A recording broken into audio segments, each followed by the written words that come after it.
हम सब जानते हैं कि हमारे देश में ड्रग ट्रैफिकिंग, ड्रग एडिक्शन की समस्या बढ़ती जा रही है। हानिकारक दवाओं के सेवन के माध्यम से देश की युवा पीढ़ी को बर्बाद करने की साजिश रची जा रही है। मुझे दुख के साथ कहना पड़ रहा है कि इस साजिश में हमारे पड़ोसी मुल्कों का हाथ है। प्रतिवर्ष चीन और पाकिस्तान के रास्ते देश में भारी मात्रा में नशे की दवाइयों की तस्करी होती है, मंगाई जाती है, पंजाब के रास्ते, नेपाल के रास्ते। और नशे की दवाइयां हमारी फिल्म इंडस्ट्री में भी इसके एडिक्शन करवा दी।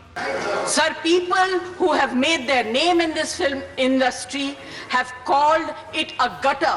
I completely disagree and I really disassociate, and I hope the government tells these people who have made their earning, name and fame in this industry to stop using such language. I think that it is very, very important that the government must support this industry and not kill it just because there are few people. You cannot tarnish the image of the entire industry. Right. ये film industry में सारे लोग drugs नहीं करते हैं, मैं पहली बात तो क्लियर कर लूँ। लेकिन जो कुछ लोग कर रहे हैं या कुछ लोग इसके अंदर एक कार्टल भेज रहे हैं या पैडलर्स भेज रहे हैं, एक इतनी बड़ी सोची समझी साजिशन की largest film industry in the world, उसको प्लान करके कोई खत्म करना चाह रहा है। हम लोग जब 90s में आए थे तो ये सब फैशन नहीं था, जया जी जब आई थी तो नहीं था। तो हम लोग अगर आवाज नहीं उठाएंगे तो कौन आज मैं चाह रहा था कि जया जी मेरा समर्थन करें, या तो उन्होंने मेरा व्यक्तित्व तो सुना ही नहीं या मेरी बात सुनी ही नहीं।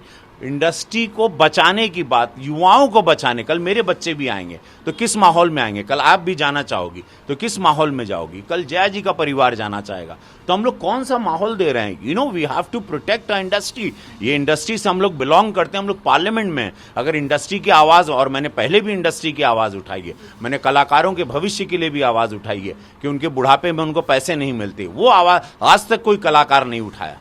तो अगर हम ये आवाज उठा रहे हैं तो मैं चाहता था कि मेरे सीनियर्स, उनकी पार्टी अलग है, देखिए उनकी विचारधारा अलग है। मेरी पार्टी भारतीय जनता पार्टी, हमारी विचारधारा है गंदगी को देश से साफ करना। 2014 से यशस्वी प्रधानमंत्री साफ कर रहे हैं गंदगी, और उस सफाई कितनी हो रही है पूरा विश्व देख रहा है। तो ये ड्रग्स की भी सफाई होगी।